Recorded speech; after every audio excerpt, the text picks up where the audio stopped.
So I am so excited about our conversation today. So our theme this year is leading communities in the midst of change. And as civic leaders, religious leaders, we can kind of feel the ground changing under our feet. And so today we're going to have a conversation with Josue, who I'll formally introduce in a little bit, about how immigration and changes in immigration are affecting our communities. And so what we know about from research about religious communities and immigration, we know that communities, congregations are centers of culture. So immigrants come and they join communities, they join congregations, and it really helps them acclimate to American culture. We also know that it's an identity, a place where they can build identity. And so how does someone develop a hyphenated identity? So like I'm Syrian American or I'm Japanese American. Often congregations are at the center of that identity work. But then also congregations are the centers of social services. So there's offering some social benefits to joining congregations. Today, we're going to talk with Josue about immigration and communities. Things have been changing. So for instance, on Saturday, November 15th, Immigration and Customs Enforcement in Charlotte, North Carolina, came to a congregation where the congregants were having a work day to clean up their congregation, and they arrested congregants at their own church home. And local and national religious groups have been creating resources for their groups, for their members, to help people navigate these changes in enforcement. So, for instance, the Cooperative Baptist Fellowship has created a contingency plan framework for their members. The Texas Conference of Catholic Bishops has created a Spanish and English Know Your Rights documents for their parishes. And then the Religious Action Center of Reformed Judaism has a blog where it's called When ICE Comes to the Congregational Door. And it's a list of resources for people of all communities. And so our goal tonight is to hear from Josue stories, his experiences, but then also to generate a conversation with leaders, whether you're a religious leader or a civic leader, about how do we as Houstonians care for those in our communities. That's our goal. So I would like to formally introduce Josue. Thank you for just standing up here while I've been talking. So Josue Trevino is the community pastor at Ecclesia Houston for the Lindale campus. And he leads community development initiatives and builds strategic partners that empower families and neighborhoods in North Houston, the neighborhood of Lindale. With over 20 years of leadership experience in ministry and nonprofit environments, he excels in team development, volunteer engagement, and building systems that help organizations grow. He's passionate about creating spaces where people feel valued, equipped, and connected to meaningful work. And personally, he enjoys rock climbing, watching anime with his sons, and cooking for his community, and always looking for new ways to build connection and reflect the hospitality of Jesus. So, Josue, thank you so much for being here. So, have a seat. Let's have a conversation. Yeah. So, what I'd like to start with is for you to offer the context for everyone here. So, can you tell us about the setting of your ministry? So, where are you located? I already mentioned North Houston, but whom do you serve? And then, what kind of services does your ministry provide? So we've been at Lindale for maybe 4.5, close to 5 years now, and it's really been a God movement of us even being there. There was no strategic plan, previous to those 5 years to like we're going to be in this part of Houston. Not that there's anything wrong with that, but we didn't have that. What was actually going on in our church is that we were trying to buy another building, and that didn't work out. And then the building that we're in now at Lindale was given to us by another congregation. So it's an old Baptist building built in like the 40s. So it's really big, 2-story. It definitely must have had its presence there in that community because we found this framed It was like a diploma of sorts or some sort of like, I don't know, statement saying that it was Lindale Baptist Day in Houston, and it was signed by the mayor, and it was like a big deal. It was something to be really proud of. We kept it, but it must have like a really strong presence. But that maybe that was actually 1997. Fast forward to today, I think some congregations have gone through that building. Nobody was really able to maintain it, and so our pastor, I believe the story is he just asked for it. He asked, "Hey, give me the building," and he did. And so we had a building, and so some money went in there to renovate it. At that time, I did not work for Ecclesia. At that time, when that happened, Ecclesia thought, well, let's go hire a pastor that speaks Spanish, right, and knows the Hispanic culture. And it just so happens that my wife and I were in North Carolina at the time. We're not from there, but we spent our lives in South Texas, and that's where I felt like the ministry and church planting and had my experiences there. And so we got connected. They hired me, thankfully. And actually, when I got there, they said, we're not really going to do this project. And it took a while. And then Harvey hit, like months after I arrived at Houston, Harvey hit. And so that changed a lot of things in our ministry. That's something I really do appreciate about our pastor and the way we do ministry, that nobody really has job descriptions. I remember him telling us, like, hey, look, our job is to take care of Houston, and that's what we're going to do. And I really admired that. Instead of like, hey, this is our business, this is what we're doing, just like, we're going to take care of our city. And so we did that through Harvey, and then I was doing family ministry, and then we did a little COVID happened. It wasn't until after that, and that's why I say that only in the last 5 years have we begun to be there, and that's how we ended up at Lindale, and really just with a large building, and that's all we really had. In the community, we didn't know. So what we did know is that we didn't want to jump in and start a service, because there was already, I mean, you could throw a rock and hit a church in that neighborhood. There's a lot of little churches, a big one, and there's a lot of little ones of all kinds of denominations. And so I didn't really feel a real pressure to like, yeah, we need to come in here and start a service. And it was already in the neighborhood. Mm-hmm.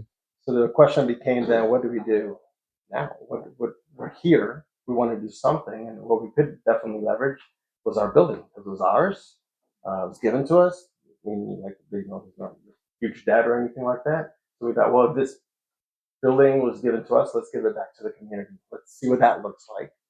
And so what we decided to do was invest in looking for other nonprofits that were already working in that neighborhood, and then we would just help them. So we started to invite them into our building and say, what would it look like for you to work out of here? And we're not, obviously we got to pay the bills, and we got to pay the lights and all that, but we're not really looking for like big rents or anything like that. Just work here, as long as it's. So when word got out, I did get to like host so many nonprofits. So it was a season of like every night, word got out, and everybody wanted to see the building, and give them tours, and wanted to see the great nonprofits. But some of them didn't offer their stuff in English. In Spanish. It was only in English, and it just didn't make sense. It really needed to be for our community. So through those partnerships, and that's really what we've been working on in these last 5 years, creating these partnerships with nonprofits to come in and to decipher, to try to see what the needs are in the community, and to bring in those nonprofits because they're trained, they're professionals, they know what to do, and just help them. Instead of, and this is my past church planting experience mentality, when we go church plant, sometimes we think like we're the answer to this community, right? It's the church, right? It's the church coming in. We're the answer. We're the hope of the world. And all those things are true, but sometimes it gets to our head. We're going to provide these things for you. Where, in fact, we're just a bunch of people that are hanging out on Sunday. Like, there's resources there, and it's powerful because we're the church. But what would it look like instead of us trying to create those things? Like, there's organizations already doing those things. And not that we don't do anything. Now let's get behind them, and let's take care of them as they take care of them. And that seems to be working, at least in the partnerships that we have. That's awesome. So, like, during a typical week, what goes on at the Lindale campus? Like, what type of services and? We're in year 5. Okay. 5. That's different than year 1, 2, and 3 in your typical day, because year 1 and 2 is just me in the building with maybe literally 10 more people, maybe 15 more people. of different staff, and then one ESL class that we had. And then that's all we had to go on. And so when we had our first events, nobody came. In fact, our first event, famously so, my first event had a lot of food. We really like it. I can see it, just hospitality. We like so we got some food. Nobody came. And so I got the food, went around the neighborhood, just gave it out. It didn't go bad. So I'm like, here, just take it. I could see they were home because, I mean, we're in a neighborhood. I mean, you could see them watching TV. And they told me they were going to be there. They didn't come. But in that time, they told me, like, yeah, we don't trust churches. Like, because they'd seen other churches kind of go through that building. And everybody was figuring, like, what's that building going to end up at? You know, and then we have it now. So, yeah, they were very standoffish, and rightfully so. So during those times, typically, it was just me and one ESL class. But we made the most out of it. And they would come in, and I'd make sure to be there. And we would, get some coffee, get some sweet bread. The partnership was with Attack Poverty, who was leading the ESL class. So we're also kind of helping them, and then getting to know the students. I would pray before the class, after the class. I would celebrate them a lot. So I could go on a little tangent here, but I'm from Mexico too, so I kind of had that same story. It's a whole different environment today, but I got here when I was in fourth grade, but didn't get naturalized till so I was like 22. So I had no worries. I was like, yeah, I'll do it later. Like, maybe I don't do it. Like, I was just like, I don't know. It's not the environment that we have today. So, but I do remember just sort of that tension of being here and not being here. So I think that's helped me connect with the community and kind of try to really find out, like, what resources do you guys need to bring to the community, especially in this really hard season. Yeah. So how has immigration affected your congregation, your community? What have you seen? So those are year 1 and year 2. Fast forward to like year 5 after trust, and I forgot I was speaking to where I was saying, like, I feel like now finally it's like, oh, trust is happening with us. But it took us like 5 years, because in like the first years, like, nobody, and it's really hard to explain what we are, because it's like, yeah, we're a church, but and then another church rents our building on a Sunday. So even to like throw everybody off, the Sunday service that you see here, that's not us. So like, what? And I'm your pastor. I'm like the pastor. Like, what? So it's really, but now I could just list the partnerships and the day-to-day that are there. So we have Attack Poverty, and they do ESL classes and computer classes and finance classes, and we keep adding to it. One of the best things that they brought on, I mean, it's all amazing, but it's counselor, like a legit counselor and therapist that go there for free, and they're there all day Wednesday, and she's booked the whole, it's like her 9 o'clock, 10 o'clock, 11 o'clock, 12 o'clock, from all the people that we got to talk to. Like, they're using that resource. And of course, as a church, we would pray, walk alongside with them, but they need to talk to a real therapist. Like, there's some real heavy things they're carrying. Yeah. So Attack Poverty does that. We have an early Head Start through another organization, where we take care of 64 kids, 0 to 3 years old, from 8 to 3 p.m. for free. So that gave me an opportunity to really get to know the community, because now I get to see them Monday through Friday as they come in and drop off their kids and then pick them up. So every day I'm seeing people, and for me as a pastor, that was a home run. For me, it was just like, this is the best job in the world, because usually it's a Sunday to Sunday connection, or maybe a small group to small group, and but when I'm seeing people Monday through Friday, every day at 8 a.m. They don't dress up for you at 8 a.m. dropping off their kids, right? So they come in with what they're holding, stressed out, and then you start to have some more like real conversations that open doors to different things. So we have them, and then we have other organizations that take care of other, like, family assistance and different things that we bring in. But those are our 2 strongest partners that are there. So I'm sorry, I was just giving an update of what's happening. It's great. Now. But what was the last thing? Yeah, so talk about immigration now. How have changes in immigration affected your community? What have you seen? So prior to this administration, as we were like gaining trust and people are getting to know who we were, and another thing that's also helped us, just kind of listening things that I'm like, oh yeah, this has been different than my typical like church planting course that I've done a few times. It wasn't that intentional, but just the fact that we don't have a service has helped us tremendously. because there's no pressure. Sometimes when you launch a service, it's like, yes, of course we'll be here for you. Of course we'll serve you. Are you gonna come on Sunday, right? And like, oh, I didn't see you on Sunday. Or they're just like, hey, like, come on. And people should come on Sunday, but there's always that weird tension, especially if they're already involved somewhere else, or not that they even go, but they consider themselves like Catholic, or they consider themselves like just another branch of Christianity. They're like, well, what religion are you? What? So I'm just like, hey, man, well, right now it's just open-handed. Right now we're working as a community center to serve you, so don't worry about switching over or changing over or anything like that. So when that got out a little bit and people started trusting us and using our services and getting to know us, our events started to really grow a lot. Our classes started to get really full. When it used to be like 1, maybe 2 ESL classes, now we have like 3 or 4, apart from the other computer and finance. And our graduation parties are amazing. They're so fun, and there's a lot of people. But to answer your question, when this shifted, they dropped a lot. They dropped a lot. It was maybe like, I don't know, like a 70% at first. It was drastic. It was drastic. They were like, where are these families? They're just not coming. And they used to come all. I mean, they would just hang out, even when it wasn't class time. It was I loved it. It was a party every day, because they would drop off the child, and then they would hang out for a few hours, start serving, start going to the other organizations, and doing their coffee, because they knew they had like an hour or two before their ESL class, and they would do their ESL class after sometimes they would hang out again and just be in the building, and we would have conversations, and they do projects, and then they would pick up the child and go home. So all that stopped when they came where we dropped a lot of our kids, and naturally so, because mostly the fear. Yeah. In terms of like the daily lives of people you serve and work with, what are some other changes? Like, how has their daily life changed? Well, you start. I mean, already they're, they come in carrying so many stories of just even how they got to this country. So it is a very. I'm not talking about maybe a few families in there. I would say like 98% of our families are migrants that came and new to the Houston. Some are new to Houston, new to the United States.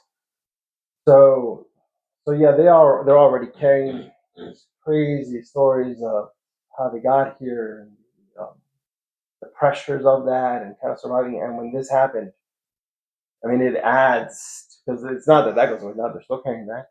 That's just tucked away. But now there's this like layer of like anxiety and fear for the ones that did come back, because you would think like it's already kind of happened. Like, all right, we're kind of used to it, and like we're used to it, because it is what it is, and we adapt, and they adapt too. And we start to see them come back a little bit, but different, but different. You could tell that they don't have that easygoing, like, this is amazing, I love Houston, I love this, I love Ecclesia, I love what's happening here.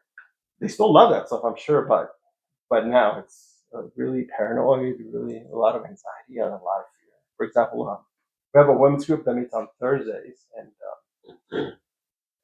there's no stories that kind of make me cry. Okay. But there's more stories. I'll skip that one. Okay. Yeah. Because then, not for any reason, you can ask me later, but just because I don't want to be here in front of you, like, like, we didn't come for that. But they're just touching stories, and you guys know them. They're there. There's one lady, she brought her son, and he's 12. And he got the small group meeting. It's a women's meeting, but he comes because the kids come. I've met him. His name's Emilio. He's a sweet kid. But he was terrified because he saw a policeman. There's a policeman. Awesome. And this child is 12-year-old. Yeah. Nothing. Crying. The mom's trying to calm him down. It's just, it's fine. But that just breaks my heart. Yeah. The mom trying to calm him down, and she's like, look, let's go out there again. Let's go see the policeman. It'll be fine. Well, it came out worse because the interaction they had was really scary. But we both come back crying. Wow. So that's different. Yeah. That that didn't happen before this administration. Sorry. No. it's just stuff like that. It's just like useless, needless. Yeah. So, and there's just that's some more of the lighter stories. We've had people in our community that they've got taken away, and for whatever reason, like most of the, for specific reasons, most of our, I would call them congregants, our community, they're mostly women because it's the women dropping off the kids at the daycare, and those are the ones that got to know our services and taking the classes. But yeah, it's hard for them. It's hard for them because of fear. Some of them have, you don't know what you're hearing, TikTok and, Instagram and all these things. So there's all kinds of crazy stories. Some real, some not true, but they don't know. So some of them, I've already heard of 3 different cases where they're just at home depressed. And these were like really fun, great people that were just in the community center and they were like surviving, doing their life. It wasn't easy.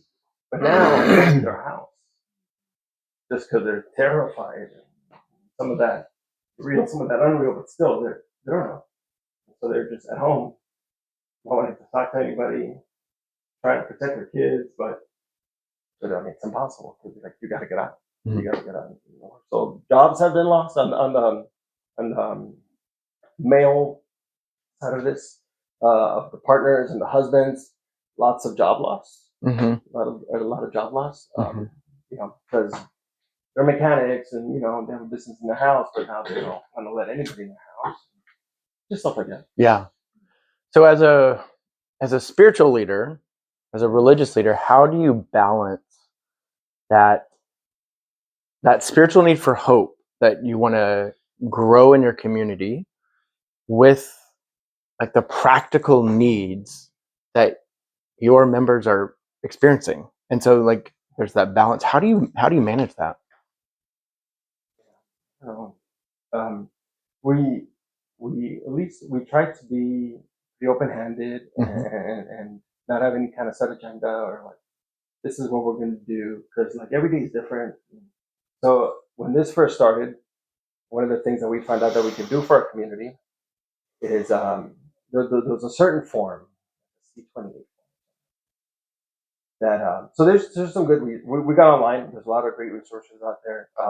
There's this organization called Immigration Connect, and they helped us with some information, and we found out that there was this form that kind of gave them an ability to have some sort of representation, where if they got picked up, they could at least have this form that said, "Hey, I am part of a community, and this person has permission to represent me."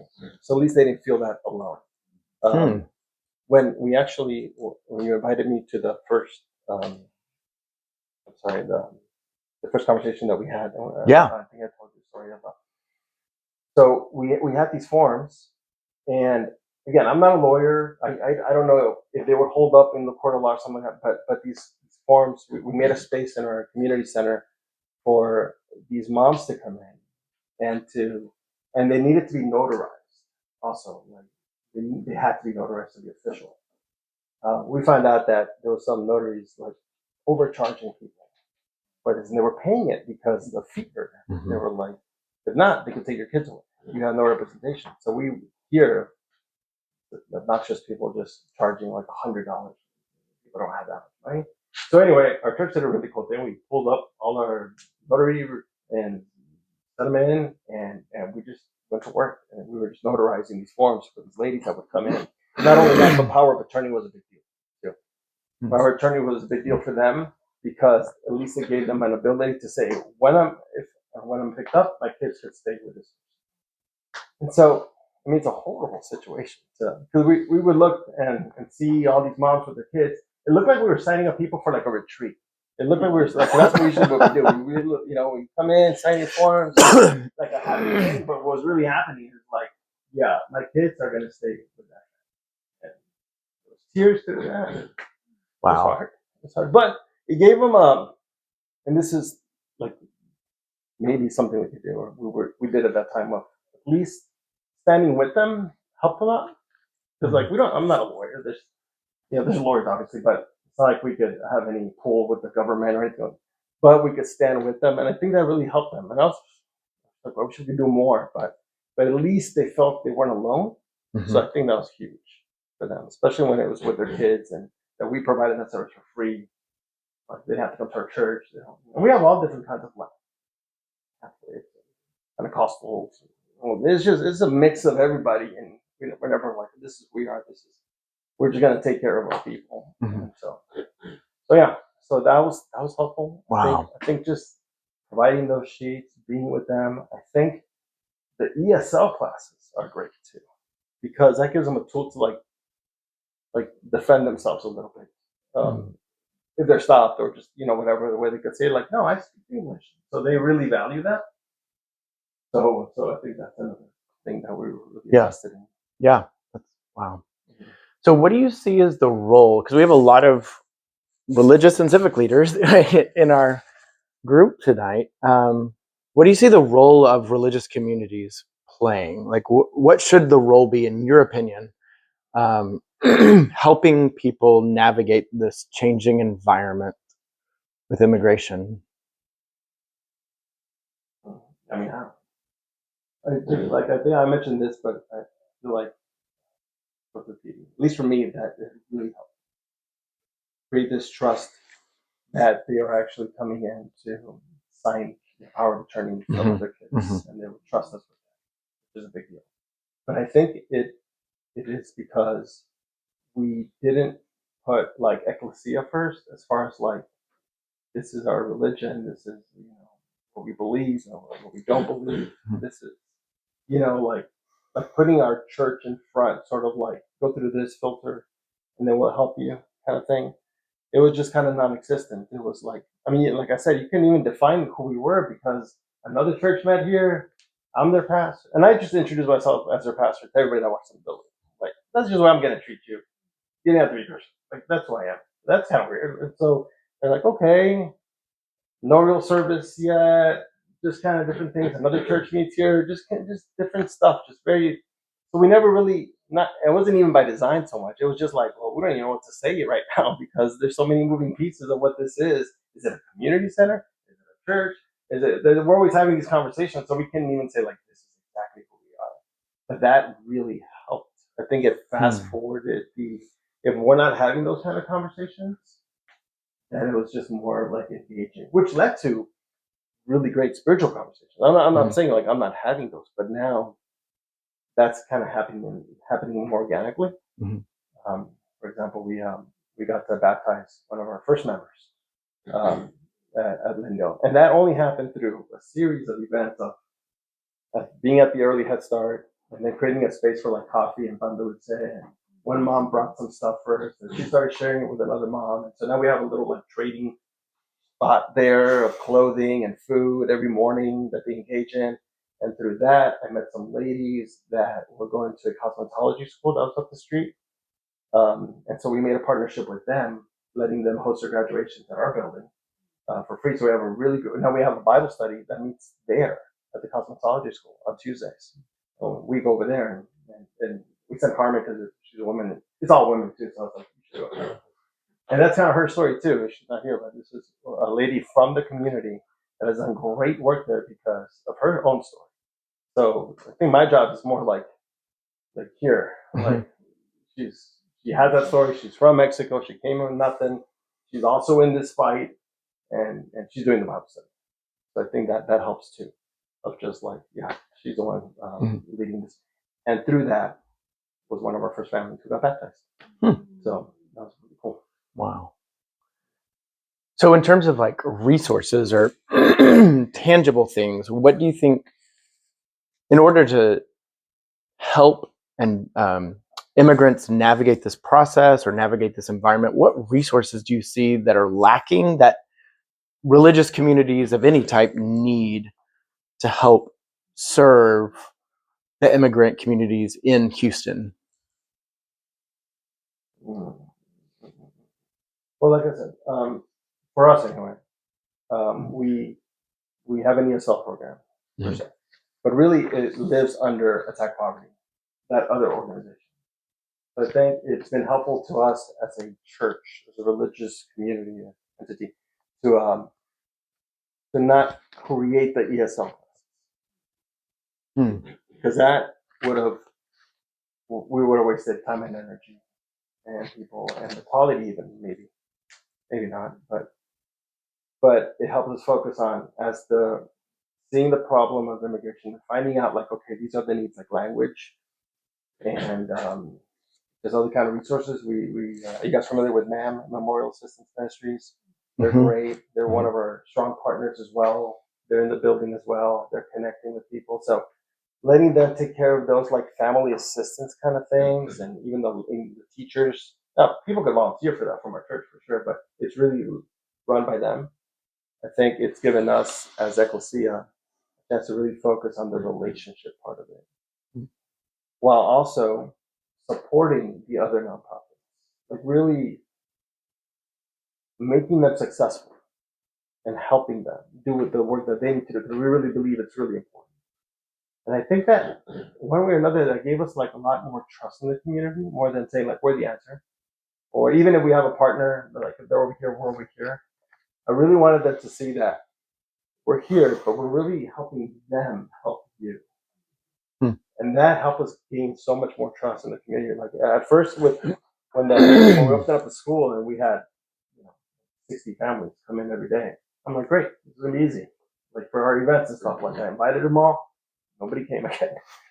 And they already knew me by this time. Like I already been there, but nobody knew me. And what was key, I found out later, was because some of the teachers live in the community. But our resources and my attention was for like the moms coming in, right? But never looking at the teachers and the admin and stuff that were in the same community. They're their neighbors, the teacher and the person. So, but my focus was only on like, no, we're here for you. And yeah, they felt a little like, well, what the heck? What about us? And that was out there. Like that's a conversation that was out there. And that I think helped me gain that trust. But when I started seeing that, I like pulled back a little bit. I'm like, oh, which made my job even more interesting.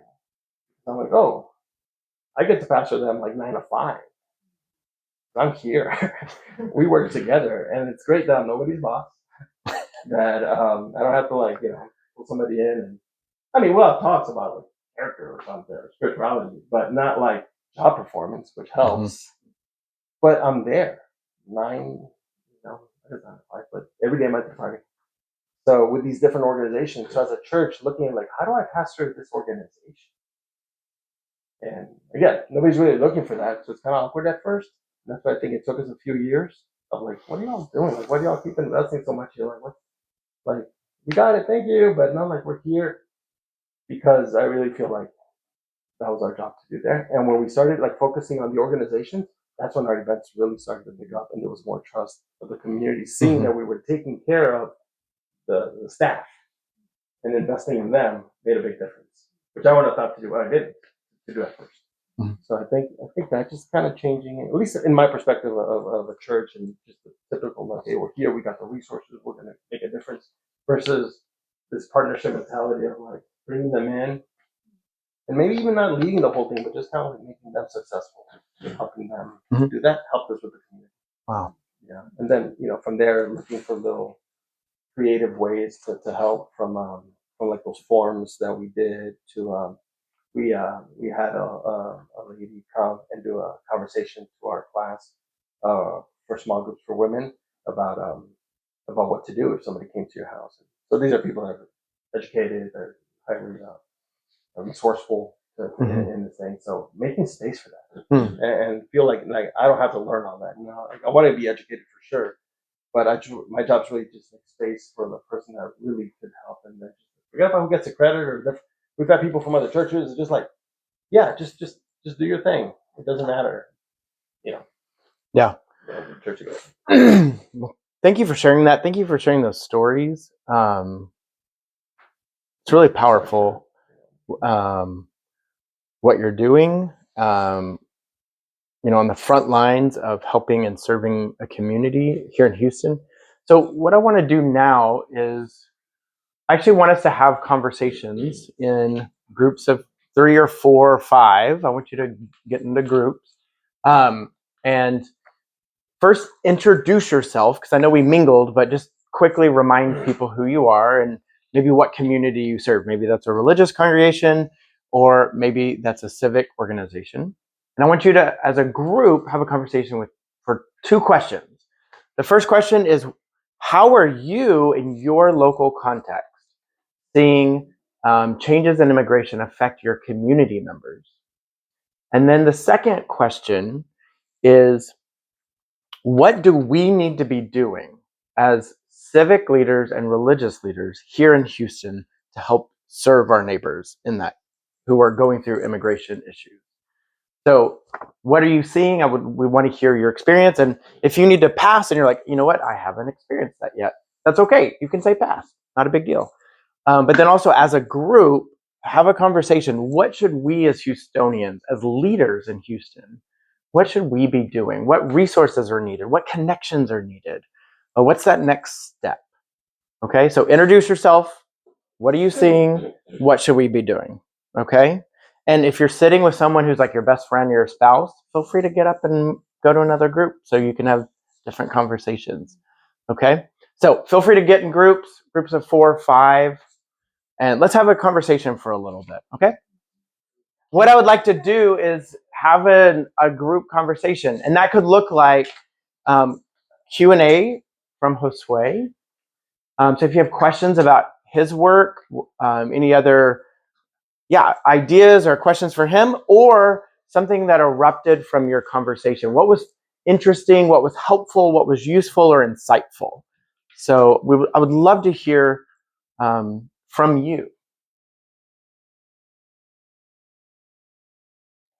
We have just as of recent, I got pressured into, but my own congregants, if you will. So that's a good pressure of like them wanting to meet.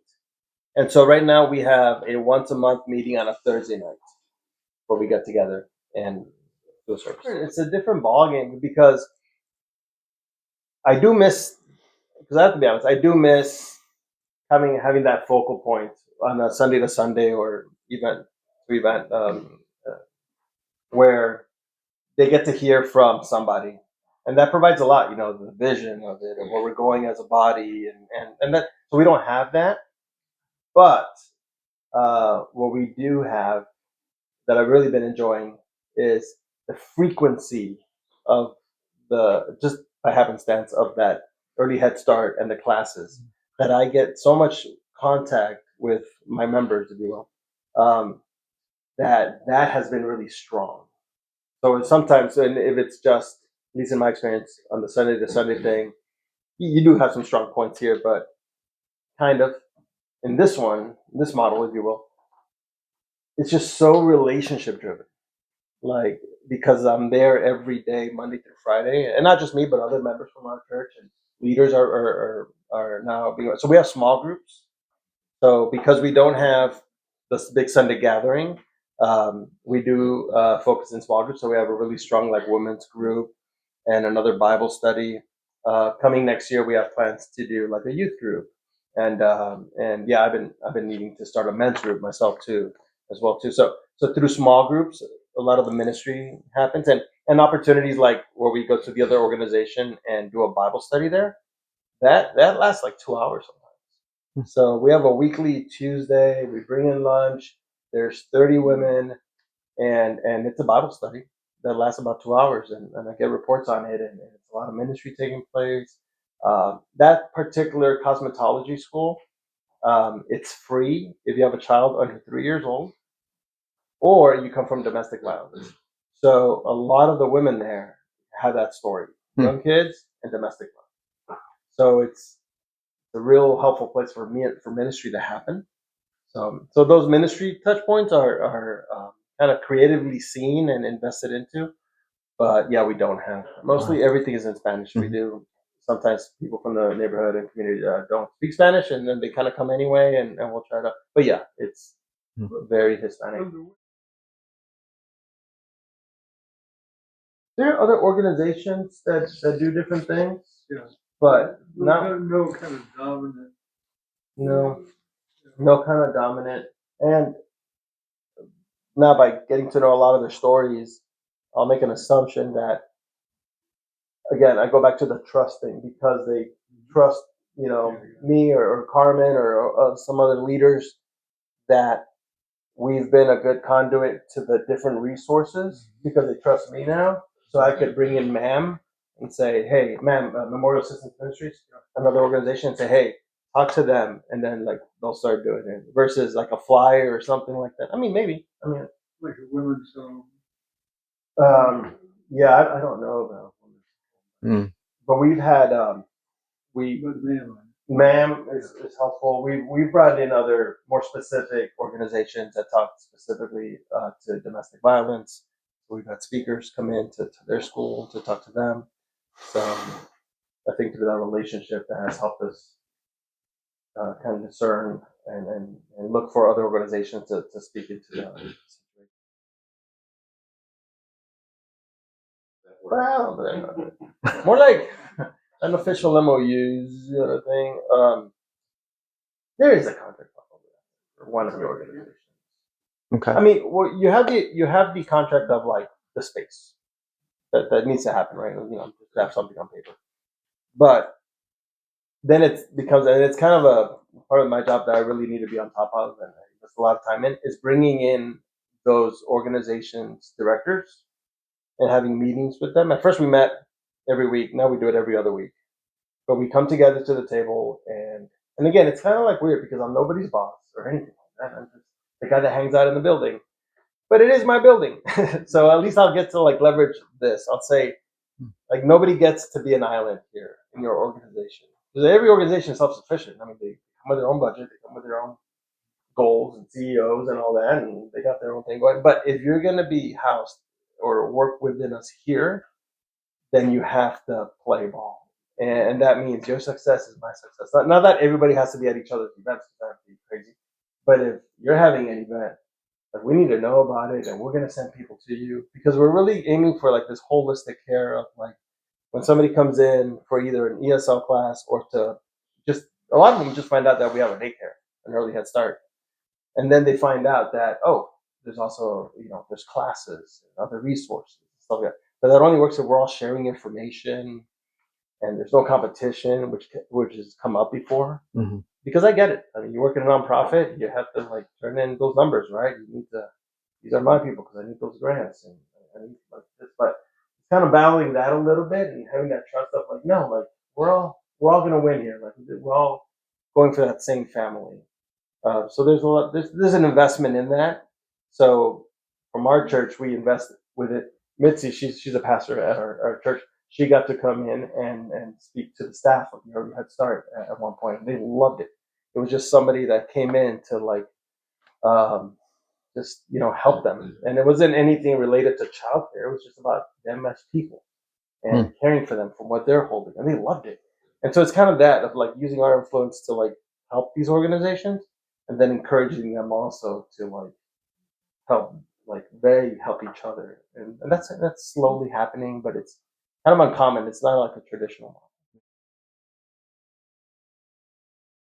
We have gotten guidance that if an ICE officer comes to our campus, I mean, I know who to refer them to, and there's documents about what to say, what to ask, and so there is guidance for that. We, as far as I know, I'm at our downtown campus. We haven't had to use that, but I know who to refer them to. I'm not going to be the one talking to ICE officers, but there has been guidance given. And who are you referring to? I'm referring to Ron, who's our COO. And he's the one who gave us the information about this is the guidance we've been given. He's over security for our church. Well, some organizations like the right next to us is the public education building from the city. Harris County Department of Education. That's so they're brand new building, lots of classrooms, great. But now they can't accept students that don't have like proper paperwork. So most of the students didn't have that, and so organizations like that have changed, where now they can give those services to those. They've not come into our place. There have been some circumstances where they've been like, obviously not just targeting us, but in that area, they've been pretty visual. They have parked at the cosmetology school. So there was a crazy afternoon where they just like parked right outside. It's just a little shopping mall kind of strip mall kind of thing, and that's where they have their trainings. But they just like parked right there. Of course, they were all terrified inside. They didn't know what to do, crying, and they were just parked there. I don't know if they did intentionally or not, but that's as close as it's come. And we have some like I don't know. We've talking to like an official lawyer, but we'll go online and we'll look and print out some stuff. So we're all kind of on the same page of like, if anybody show up, don't let them. At least we know, we kind of know that. Mhm. I don't know how intricate the laws are about that, but we just do know like they don't have a right. I mean, not so specifically, but you're right. Like we're gonna need to start doing that because it's not gonna come back to the norm of like, at least within my community. I'm like, yeah, it's okay again. Like that's all. So we just can't leave it at that. So we gotta creatively come up with different ways to help them. But I'm also going the non-traditional route of just like scratching that and saying like, maybe this isn't the gathering place. Maybe we're more out and in, because it is dangerous. So like maybe all come together. Like our events have been growing and they've been great, but yeah, there's a big part of people that I've not seen in a long time, and I know they're just at home. So maybe I'm kind of thinking like, and I have the freedom to do that because, and it's a real blessing that we didn't like start off with the services that we did creatively, maybe design something else. So we're like, okay, how do we get closer to them, or like a little neighborhood meeting or stuff like getting on the road or something like that, or creative ways like this. I don't have anything on paper yet, but I definitely want to start have the freedom to do that. And and also on the non traditional side, like in for sure in the Hispanic community, but I'm sure it's elsewhere. Just Protestant Catholic kind of thing, where it's like, oh, you pray to saints, or oh, you do this, or oh, you pray in tongues, or oh, you okay, like we all grew up with those kind of things, but having like none of that conversation, and even when it comes up, like squashing it, has really helped because I could see our services being limited to people if we would have come out and said, no, we are like Protestant, and we don't have like in the back of my desk, I have this like really beautiful picture of the Virgin Mary holding like a baby Jesus. Like I would have never put that up in my own church. Like it'd have been like almost like what the heck. In fact, one of our ladies that sings the platform one time, she was giving where she saw it, and she was like, "What the heck?" Like people aren't used to that because they have a certain mindset of like, "No, this is what we believe." Yeah. But because we haven't had those conversations, I think people are more open to just come in and like, "Yeah, I don't worry about that." I want to say thank you, Josue. Can we thank him for being here? Thank you for sharing. This has been amazing. I don't want this to be a one-off conversation, so I hope that you will continue to have conversations as a leader in your community, whether that's a civic organization or a congregation. We need to have these conversations around Houston. And so this has been amazing. Thank you. And Elaine, thank you so much for hosting. Hospitality is your gift, so thank you. And so I want to put on your radar our next events. So we're going to kick it off in January for our spring season. We've got Regine Presho Bell and David Eagle from Duke University. They are absolutely the leaders in the field of clergy and health. And so we're going to meet at the Jung Center to talk about how do we keep ourselves healthy as leaders, both mentally, physically. They're sitting on like 12 years of data, and they have a team of like 20 people researching, but they're also like gifted communicators and amazing, lovely people. So they're going to come share with us. And then we'll move online with Glenn Milstein to talk about how do we help people when a mental health crisis happens. Often clergy and religious leaders are the first responders. And so how do we help people in mental health crises? And he's a psychologist in New York, and so he'll be joining us online. So if those interest you, please register. please share the word. We'd love to have additional leaders come. And so, yeah, thank you so much for being here tonight. Let's thank Josue again. Thank you so much.